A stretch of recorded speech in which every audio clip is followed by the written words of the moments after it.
Apakah kalian pernah merasakan bahwa kalian itu seperti orang asing di tengah keramaian? Pindah ke kota baru untuk berkuliah, tidak ada teman, keluarga jauh, dan budaya di kota tersebut juga cukup berbeda. Bahkan kadang kalian mempertanyakan, apakah kalian benar-benar bisa bertahan di sini? Nah, untungnya ada teori-teori psikologi yang bisa membantu kita untuk mengerti cara otak kita dan perasaan kita bekerja waktu kita lagi adaptasi. Teori pertama adalah Bayes Acculturation Model. Teori ini menyebutkan bahwa saat kita datang ke lingkungan baru, kita memiliki dua pilihan utama, yaitu apakah kita ingin mempertahankan budaya asal kita atau kita ingin terlibat langsung dengan budaya baru di sekitar kita.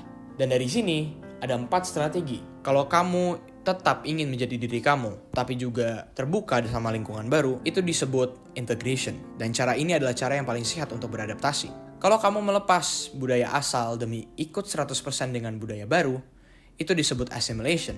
Lalu, kalau kamu cuma mau berinteraksi sosial dengan orang-orang yang berlatar belakang yang sama denganmu, dan juga kamu menolak interaksi dengan orang-orang sekitar, itu disebut separation. Kalau kamu malah nggak terikat dengan budaya lama ataupun baru, itu adalah marginalization. Jadi kuncinya, kalau kamu mau survive di kota baru, integration adalah jalan terbaik. Tetap bawa identitasmu, tetapi jangan lupa untuk membuka diri ke peluang baru.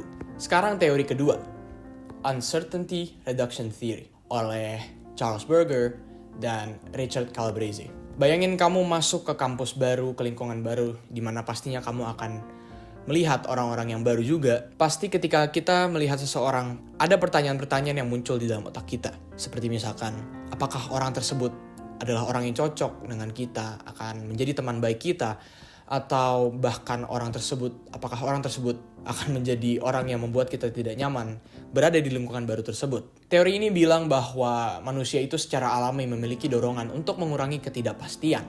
Dan caranya itu ada 3. Pertama, itu adalah passive, di mana kamu akan memperhatikan orang itu dari jauh. Lalu ada yang kedua, yaitu adalah active, di mana kamu akan mencari tahu tentang seseorang dari orang lain. Dan yang terakhir adalah interaktif, di mana kamu akan langsung berbicara dengan orang tersebut. Biasanya proses ini akan melewati 3 fase. Yang pertama itu adalah entry phase. Entry phase ini adalah kenalan awal, mungkin sekedar tanya nama. Lalu ada personal phase, di mana obrolan kalian berdua akan menjadi lebih personal. Mungkin hanya sekedar mengetahui asal daerahnya dari mana, dan mempertanyakan hobi dan hal-hal kecil lainnya. Dan yang terakhir adalah exit phase. Ini adalah titik di mana kamu mutusin apakah kamu ingin lanjut berinteraksi atau menjalin hubungan dengan orang tersebut, atau bahkan kamu akan pergi dan berhenti.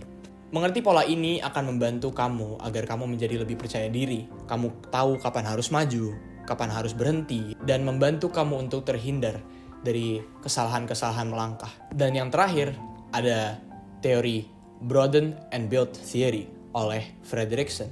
Teori ini simple tapi penting banget. Intinya, emosi positif adalah kunci. Saat kamu merasa senang, penasaran, dan bersyukur, pikiran kamu akan lebih menjadi terbuka. Kamu akan menjadi lebih kreatif dan berani mencoba hal-hal baru. Dan dalam jangka panjang, semua momen positif ini akan membangun sumber daya penting. Mulai dari jaringan pertemanan, skill yang berkembang, dan mental yang kuat. Dan kebalikannya, jika kamu terjebak atau tenggelam dalam emosi yang negatif, fokusmu akan menjadi lebih sempit. Kamu hanya akan melihat masalah, bukan peluang. Maka dari itu, kita harus merubah fokus kita ketika kita berada di lingkungan baru.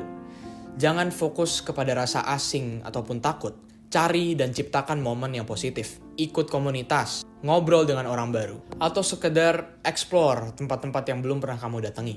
Karena dari momen kecil itu akan terbentuk pondasi untuk merasa lebih betah. Jadi ingatlah, pindah ke kota baru itu bukan soal kamu harus mengikuti semua orang.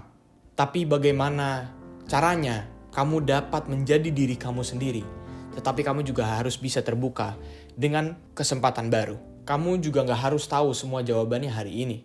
Yang penting kamu tahu arah langkah kecil yang bisa kamu ambil untuk terus beradaptasi. Aplikasikan integration agar kamu tetap memiliki identitas. Berani mengurangi ketidakpastian agar kamu memiliki hubungan yang sehat. Dan selalu cari momen positif agar kamu bisa berkembang. Karena pada akhirnya, Kota ini memang adalah tempat yang baru bagi kamu, tetapi kamu bisa mengubahnya menjadi rumahmu. Aku, Nauf Basalamah. Terima kasih semua.